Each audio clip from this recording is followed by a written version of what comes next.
Look, I don't put it past the Trump regime. Border Patrol and ICE agents have been terrorizing California. They've been terrorizing Minnesota. They've been terrorizing the rest of this country. And so, also, I don't necessarily see them turning down the temperature just because Donald Trump puts out a social media post saying, I had a good conversation. You watch what other officials are saying within this regime earlier today as well, when they've been on Fox and they've been on other networks, and they're out there just saying the same stuff. I mean, they're continuing to defame Alex Pretty. They're not taking back statements that were made by Stephen Miller and Kristi Noem, where they refer to Pretty as a domestic terrorist. So to me, it's like, yeah, Trump may put out a post here or there, but you have to observe the conduct that's taking place. And it's reached a fever pitch.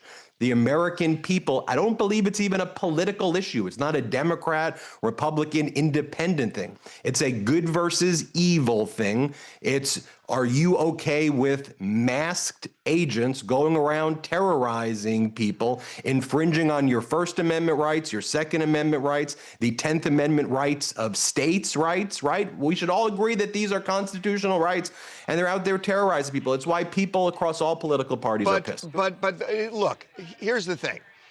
He has pretty much benched Bovino, and the Super Bowl is something everybody wants. And it seems like Trump has kind of, tested the waters here and realized Minneapolis is not playing well for him. If he does this at the Super Bowl and turns the Super Bowl into this kind of a thing, I mean, he's got to know there are going to be severe political consequences. Harvey, people don't want to be talking about invading Greenland. People don't want to be attacking Canada. People don't want to be talking about golden ballrooms. People don't want ICE and Border Patrol, masked Gestapo running around this country terrorizing people. People don't want tariffs against the world. Donald Trump wakes up. It's utter chaos. He does things that inflict pain on the American people. And look, switching Bovino for Tom Homan, it's not exactly like Tom Homan is this, character of kind of great moral whatever. And it's like, Tom Homan's here now. I mean, this is the guy who has a lot of explaining to do about money in kava bags, which he refuses to talk about as well. And so, I don't view I guess anybody would be better than Bovino, who was literally out there taking carcinogenic gaseous agents and throwing it in people's faces directly, like on tape that we saw. So anybody's an upgrade from Bovino, but I don't view Homan as an upgrade. And by the way, Trump said, I think Kristi Noem, he said this morning, he said, Kristi Noem is doing a great job. Do you think the American people think that Kristi Noem's doing a great job right now? And she's the one who runs ICE and Border Patrol. Ben, I know he said that, but the reality is he has sort of benched her, at least in Minneapolis, right? So there is a sign that he's at least going to, appearances may change. I understand what you're saying about policy, but the one thing is, I heard a report this morning that he was watching very closely on television, as he does this weekend, as things were playing out in Minneapolis, and the report said he was upset about how his administration was coming off in all of this. The Super Bowl is the most watched show every single year. It will be watched by so many millions, not just in this country. Is that enough for him to go, maybe this is not the place to turn up the heat the way we have in other places? Not the time or the place. Look, he is someone who has frequently used sports as a way to divide, as a way to try to separate people, when ultimately sports is something that should be about bringing people together. Let me talk about what I hope. I hope we don't have masked agents running around in California and running around the Super Bowl engaging in this. I certainly hope that. But if, lots of people were saying back in 2024, when I was, covering Trump speeches, they were saying, Ben, what you and Meiselas are doing, you're being hyperbolic. he's not going to send, he's not really, he just says these things at speeches, relax. And I said, no, listen to what he's saying. What do you think he means when he says mass deportations, the enemy from within? So look, I hope that there's nothing, but I know by now, and I think the American people should realize by now, that kind of blind hope that this regime, as I call it, will do the right thing. I'm not there yet. You raise another point. You say that what Trump cares about, though, is appearances, and will that be the ultimate factor that dissuades him? What he should care about is the people. Like, what we should all take a step back with all of this going on is, frankly, not try to view this through a political lens.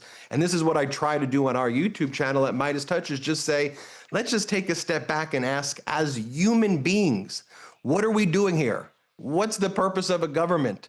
Why are they doing this?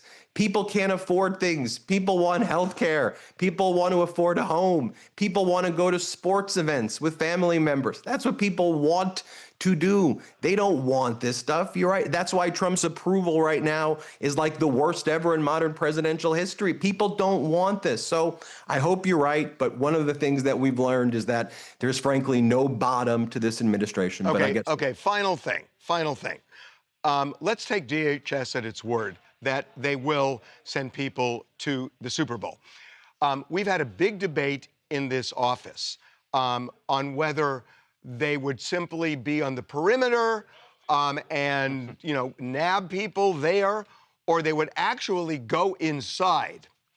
Do you think there is even a possibility that they would actually go inside and enforce what they say is enforcing immigration laws actually in the interior of the stadium?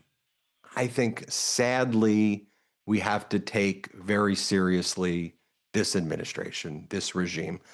I hope not. It sounds like an absolute absurdity, right? That they would do that with all of the public backlash they will get, with the fact that it has the biggest camera on it.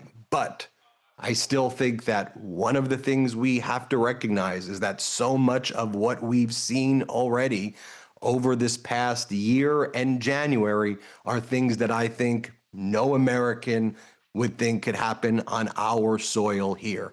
We thought these were things that happened in North Korea or Russia or other authoritarian areas. And to me, regardless of what your political view is, you have the Constitution, First Amendment, Second Amendment, Fourth Amendment, 10th Amendment, all amendments, frankly, being trampled on. That's what I see every day. And so would the optics, would that be horrible? Absolutely. But, this is someone who shows up in Davos, Switzerland, confuses Iceland with Greenland, talks about, I want that block of ice. I want that block of ice. He wakes up one day and says, Canada, we are going to charge you 100% tariffs. I mean, all this stuff that's happening on a day-to-day basis is utter insanity. We need normalcy, normalcy, normalcy, normalcy. So, nothing would shock me. We need to be prepared always. We should never let down our guard. And I say that regardless of what political party you're from. I just think as human beings, what's happening right now is not right. And we know that this administration, as regime, as I call it, uses sports as ways to divide and to inflict pain. That's how they've used sports before. And that's why we're seeing, frankly, in Germany, former FIFA presidents and people starting to talk about, on an international level, should we be boycotting FIFA? Should we be boycotting, the World Cup? What's going to happen with the Olympics? Are we safe here in the United States? We see what's happening in Minnesota. Is this a safe country to visit? We're seeing travel advisories from allies saying, be careful going to the United States. We're seeing boycotts from Canada, Europe, and other places. So, I don't like it. Your viewers, your listeners shouldn't like any the fact. Put it this way. I'll leave us with this. The fact that we're even having this conversation where you have to take bets in the office. Will they go interior? Will they stand around? This is inherently not an American thing that we should not be okay with, regardless of political party. Okay. Ben, we so appreciate the time. Thank you. Thanks for having me. Thanks, man. Thanks.